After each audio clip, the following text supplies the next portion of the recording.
Sampulan na siya, i-chat na to na si Inday, patay yan na siya. O, isang DDS naman na nagkaroon na ng tumor sa utak, ginggabaan na siya. Kung maalala mo, ang video mo na sinabi mo kay Chocolate, nga i-chat niya kuno si Sara Duterte, kuno para sampulan daw si Chocolate, kuno nga vlogger ni BBM, patay kuno si Chocolate, ano ka ngayon, day? Basi mauna ka pa ya patay, day, kaysa kay Chocolate, nga ginpangarap mga patyo ni Sara. Ara, ang tumor mo sa utak mo, sangga. Diba? Ginggaba-gabaan ka na dahil sa mga pinagsasabi mo, diba? Hilig-hilig nyo kasing mag-curse ng tao. Ang hilig nyo magsabing patayin, patay, o ara, kundi, ara, ambot lang mabuhi ka pa. Tumor sa utak, ang imo sakit, subong gaba na sa day.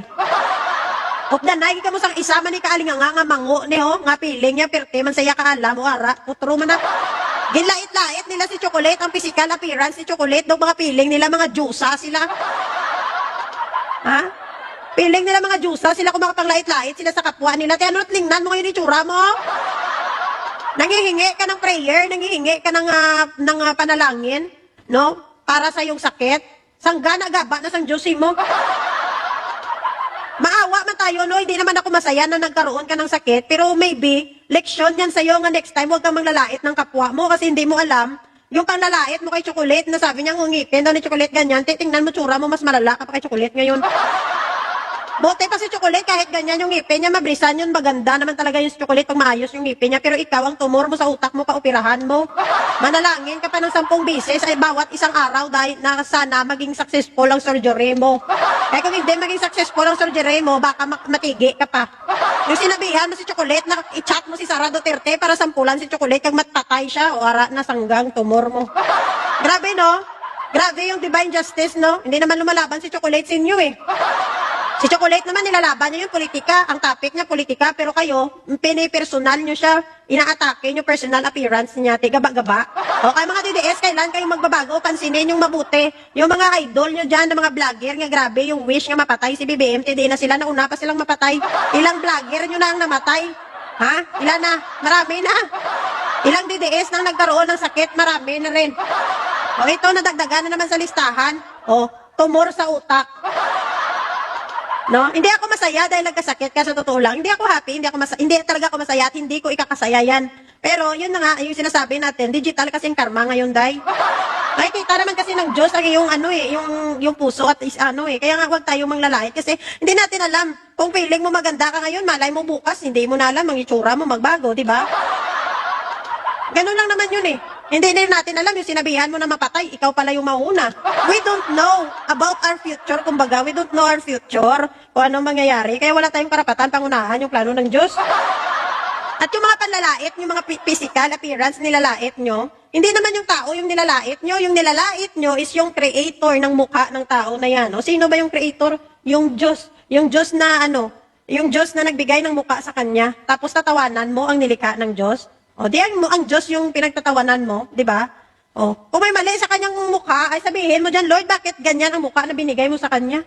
Huwag mong laitin kasi ang ating mga mukha, blessing yan. This is God's creation, kaya bilang isang human being, nga isa ka lang man kaabo, kadas, wala kang karapatan para laitin ang nilikha ng Diyos. Tandaan nyo yan, hindi man ako hindi man ako biblikal, hindi ako religious, hindi ako holy. Pero naniniwala naman ako, kung makita nyo man ako na nagsasabi ako minsan dito ng lalait din ako ng iba. Bakit? Dahil nilalait nila ako.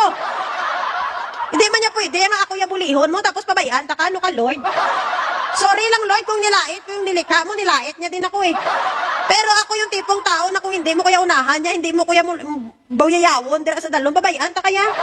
Kay politika, ang nilalaban ko dito, politika yung topic ko dito, pero kung meron naman nga sobra-sobra na magsalita, ay pabayaan mo, ano ka? Pwede yan. Pero wag natin ugaliin yung mga una-una tayo na wala namang ginagawang masama ang tao sa'yo. Politiko ang kini-criticize ko, hindi kayo. Tandaan niyo yan. Kung hindi naman kayo yung sinasabihan, hindi manahimik ka. Yung iba kasing DDS dito mahilig magsumpa-sumpa eh. Ayan, bumabalik din sa kanila. Diba, ganun lang yan. Mag-ingat kayo. Kaya nga kasabihan, be careful for what you wish for. O, diba? Yan nga sabihan yan. Kung ang iyong wini-wish ay positive, positive ang babalik sa'yo. Kung negative ang wini-wish mo, ay negative talaga. Doble, triple pa babalik sa'yo. Diba? Sabi nga natin, very powerful yung dila natin eh. Kasi kung ano yung hiniling. Ganyan kasi kung ano lumalabas sa bibig natin, minamanifest natin yan. Kaya wag na wag kayong mag-curse ng isang tao at wag na wag kayong maghingi ng kamatayan ng isang tao. Tandaan nyo yan mga DDS. Kayo lang naman mahilig sa mga mapatay ka sana, patay, patay, patay. Ganyan lang naman lumalabas sa bunganga nyo eh. Kung sa politika tayo, pwede kang mag-disagree sa akin. Kung ayaw mo sa akin, then swipe ka na lang, iwasan mo na lang ang magkasala. Naiwasan mo magkasala at huwag kang magsumpa-sumpa kay evil yan. Evil things yan yung nagsusumpa ka ng kapwa mo. Demonyo lang ang gumagawa niyan. Diba? So, ayan, sad ako para sa'yo, Inday, pero yan talagang buhay. Kailangan nating matuto. Kung sakali man ikaw operahan, kung sakali maoperahan ka at maging successful ang iyong operation, sana magbagong buhay ka na rin. Second life mo na yan, sana baguhin mo ang mindset mo. At baguhin mo yung ugali mo, huwag ka nang manglait ng kapwa mo kasi baka sa susunod hindi lang brain tumor ang ibigay sa'yo. Oh, at least nakakuan ko sa imuha, nakagunit ko nimo, gamay lang ba? Basi lang gidayon mo. Gamay mangguro na siya nga babae pod. Gamay day, mura pa jug buktot day. Hilas kay manong mo.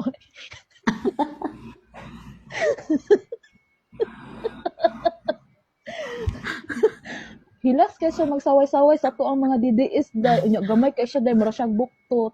Manaway pa siya. Dakog abaga day. Kadarato ra ba to niya may nga sa mga DDS dira. Mga anak niyang ipon no, mga DDS dira. Nindot daw yung ngipon day, tibay daw, sama katibay sa flood control. Isa kahapak lang na ko ato day, human gyud to day, lampur na gyud tanan. Tibay daw tayo daw to. Mura daw ka ng flood control ni BBM. Let's say. Wa gabae. Isa kasuntok na ko ato day, human gyud ang kuan nato day, matulog to gyud to sa day. Oh, abi ni mo day pangit man kong ngipon day no. Mas pangit gyud yung ngipon day. Nakalain mo to yung ngipon kay ano, ako ang pangit ng gigong ngipon, ang pangit ito iya. Uy, abi ni mo day kita di magkaita manaway nga kanang kuan ta kanang sa di man kita manaway no kay parihara nato day. Pero day di yun na makaya iyaha day kanang iyang gibuhat day di yun makaya. Kuan siya, grabe. Wala pa man na siya nasampulan ni Inday. Dili Pero day sampul